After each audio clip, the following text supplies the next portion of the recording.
Panel তো অনেক ছোট হয়ে গেছে, এত বড় বড় পুরনো বলো প্যানেলের স্যাংশন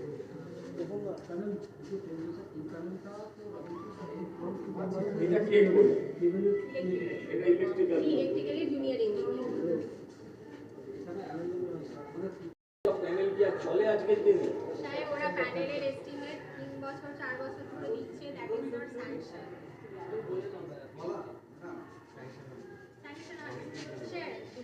আপনি আবার নতুন করে অ্যাপ্লাই করুন, করে আপনি ওনাকে বলুন, করে আমায় জানান। সাহেব 20-21 পর থেকে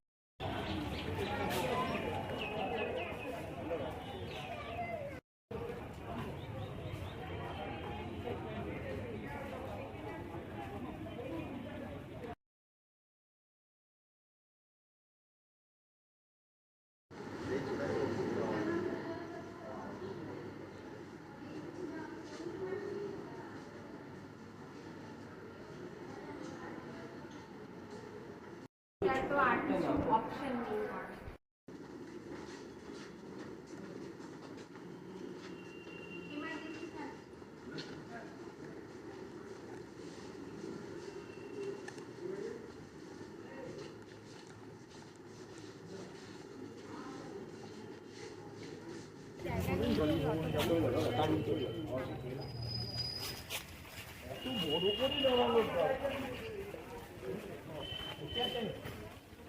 কোনটা?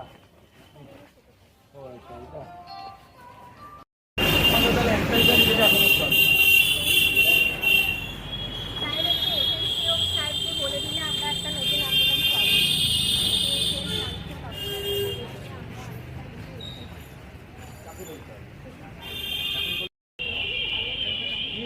এখনই বলছি, কাল কৃষ্ণে দেখা হয় না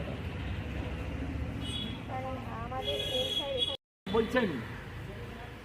নমস্কার, আমি বরানগর স্টেট জেনারেল হসপিটাল থেকে বলছিলাম। আমি এখানকার বিধায়ক সজল ঘোষ। নমস্কার। বলছি স্যার, এই যে এখানে আমি যে অ্যাম্বুলেন্সগুলো দেখছি, এরপরে এখানে তো মাঝে মাঝে সিএম যাতায়াত করে, তো আমি সুপারকে বলেছি এরপর সিএমের কনভয় এখানকার একটা অ্যাম্বুলেন্স পাঠাতে। ওই যে আগে একটা ওই ছোটো দেশলাই বাক্সের মতো।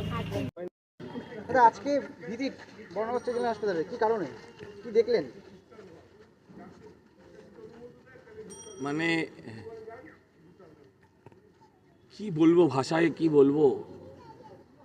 হ্যাঁ, মানুষের যে কত মানে কপাল খারাপ হলে তাদের রাজ্যের সরকারি, পশ্চিমবঙ্গের সরকারি হসপিটালে আসতে হয়, এটা ছাড়া আর কিছুই বলার নেই। মানে এখানে যে কোনো দিন সুপার থেকে শুরু করে রুগী অবধি যে কোনো দিন বাড়ি চাপা পড়ে মারা যেতে পারে, এটাও সহজ সরল কথা। দাদা, স্থানীয় যে রুগীরা রয়েছেন এখানে আসেন, তারা বারবার অভিযোগ করে যে রেফার রোগে আক্রান্ত বর্ণগর স্টেট জেনারেল হাসপাতাল। তো আমি যা দেখলাম, ইনফ্রাস্ট্রাকচার বলে কিছু নেই। আর সব ক্ষেত্রে আমি ইনফ্রাস্ট্রাকচারের জন্য যারা আছেন তাদের দায়ী করতে পারবো না। আমি সুপারের থেকে এক্ষুনি জানছিলাম, ম্যাডামের থেকে, বোধহয় আগামী আগস্ট মাসে 4 জন ডাক্তার আছে টোটাল, তার মধ্যে 2 জন চলে যাবেন আগস্ট মাসে, তাদের চুক্তি শেষ হবে। হ্যাঁ, এভাবে তো হসপিটাল টানা মুশকিল না। এখনও 65টা রুগী আছে, এমতো অবস্থা। একটা রুগী রাতের বেলা খারাপ হয়ে গেলে তার কোনো এমার্জেন্সি ব্যবস্থা, আইসিইউ বা অন্যান্য কোনো মানে ক্রিটিক্যাল কেয়ার ম্যানেজমেন্টের কোনো ব্যবস্থা নেই। 30টা রুগীতে একটা সিস্টার আছে।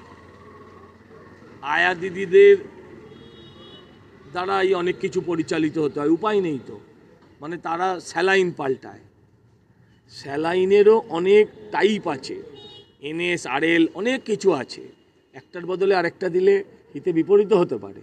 সার্জিক্যাল ডিপার্টমেন্টে অভিযোগ আছে যে বেশ কিছু সার্জারি হলে আমি একটা এক্সরে মেশিন দেখেছি, হ্যাঁ, যেটাতে আকবর এসে এক্সরে করিয়েছিলেন,